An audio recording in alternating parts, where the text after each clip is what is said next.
म आफूलाई कसैले आलोचना गरोस्, विरोध गरोस्, गाली गरोस् सहन्छु। तर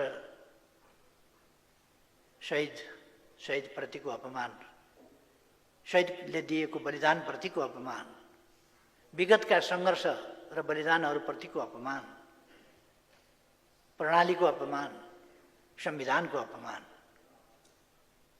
यो कुरा सही हुन सक्दैन।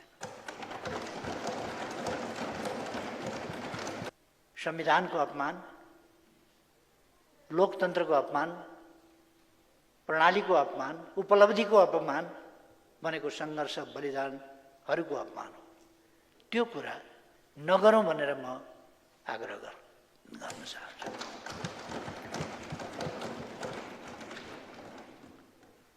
यस प्रणालीको रक्षा गर्नु, यस संविधानको रक्षा गर्नु, यस प्रणालीको प्रभावकारी कार्यान्वयन र संविधानको प्रभावकारी कार्यान्वयन गर्दै देशमा सुशासन र विकासको कामलाई अगाडि बढाउनु र समृद्ध नेपाल, सुखी नेपालीको गन्तव्यसम्म पुर्याउनु अहिलेको सरकारले आफ्नो कर्तव्य ठान्दछ।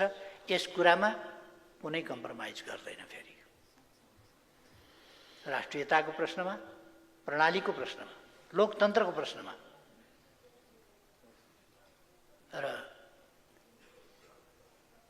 बजेटबाट 1 रुपियाँ घटाइयोस्, खर्च 1 रुपियाँ घटाइयोस्, 1 रुपियाँ घटाउँदा हुने भए यो खालि एउटा त्यसको एउटा सिम्बोलिक अर्थ छ, त्यो मात्रै हो। 1 रुपियाँ घटाउँदा चित्त बुझ्छ भने त घटाइदिए हुन्छ। सर्वसम्मत हुन्छ 1 रुपियाँ घटाउँदा? सर्वसम्मत हुन्छ भने 1 रुपियाँ घटाइदिए पनि हुन्छ है। यो त एउटा थितिविधि यसो बनाएको छ हामीले। अब यही अन्तर्गत साथीहरूले सोध्नुभयो, अब एउटा बिरालो बाँधियो, जहाँ चलन हुन्छ नि त्यसमा बाँधियो, सिद्धियो। अब बजेट सकेसम्म सन्तुलित ल्याउन खोजिएको छ। म अन्तिम न्याय परम सत्य यही हो भन्दिनँ, कमी कमजोरी कुनै रहेका नहोलान् पनि भन्दिनँ, यो निर्विवादै हुनुपर्छ पनि भन्दिनँ। विवादका ठाउँहरू हुन सक्दछन्, तर मैले अघि नै भने निर्विवाद पनि कहीँ पनि हुँदैन, अपेक्षाहरू कहीँ पनि पुरा भएका हुँदैन। त्यसो भएर यसलाई मेरो आग्रह गर्ने काम हो, समर्थन गरिदिनुहोस्। फेरि मलाई थाहा छ के धर्मले के गर्छ, तैपनि मेरो काम हो, आग्रह हो।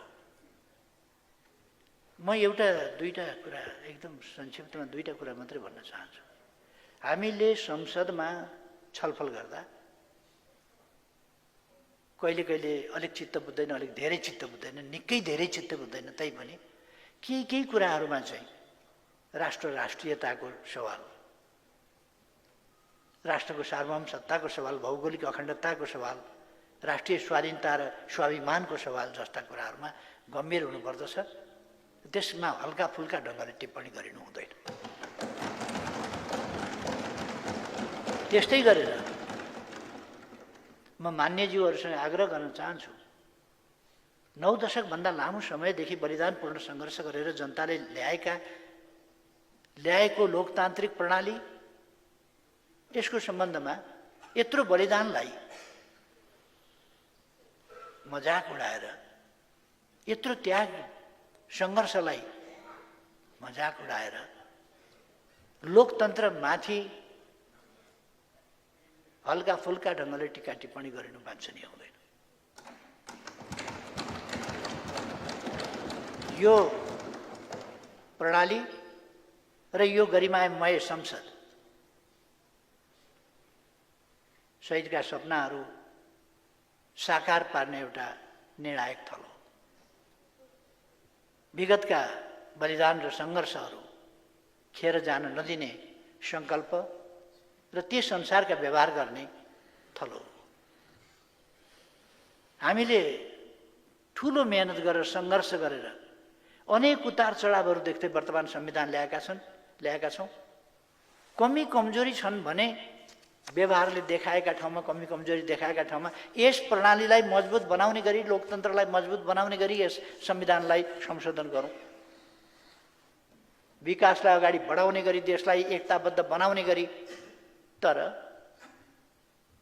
मनोवैज्ञानिक ढङ्गले देशलाई विभाजित गर्ने गरी होइन।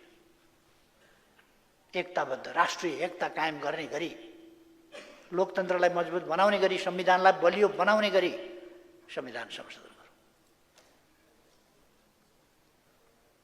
हामीले अपनाएको प्रणालीलाई व्यावहारिक रूपमा अझ प्रभावकारी बनाउने गरी संविधान संशोधन गरौँ र संविधानको अपमान, लोकतन्त्रको अपमान, प्रणालीको अपमान, उपलब्धिको अपमान भनेको सङ्घर्ष बलिदानहरूको अपमान हो। त्यो कुरा नगरौँ भनेर म आग्रह गर्न चाहन्छु।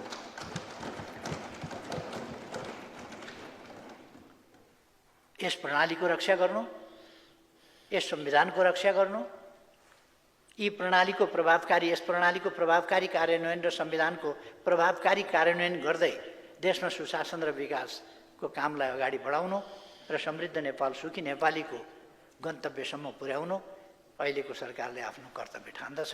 यस कुरामा कुनै कम्प्रोमाइज गर्दैन। फेरि राष्ट्रियताको प्रश्नमा, प्रणालीको प्रश्नमा, लोकतन्त्रको प्रश्नमा र म आफूलाई कसैले आलोचना गरोस्, विरोध गरोस्, गाली गरोस् सहन्छु,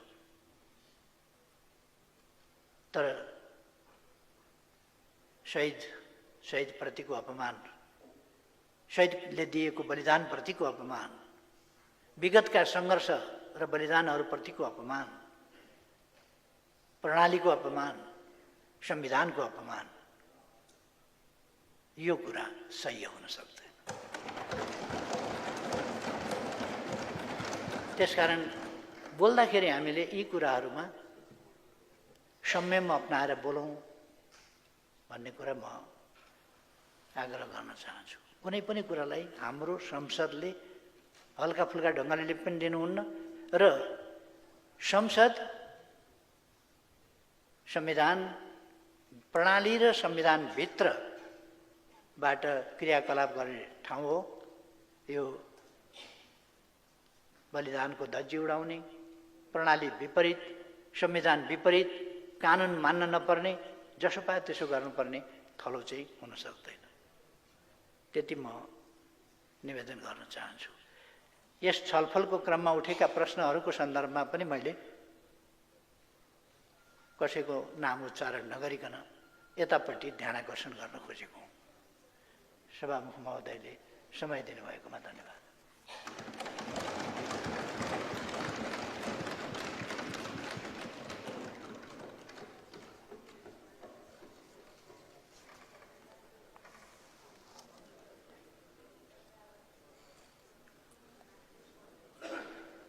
माननीय सदस्यहरू, अब उक्त जवाफका सम्बन्धमा स्पष्टीकरण माग गर्न चाहनुहुने माननीय सदस्यहरूलाई समय दिन्छु।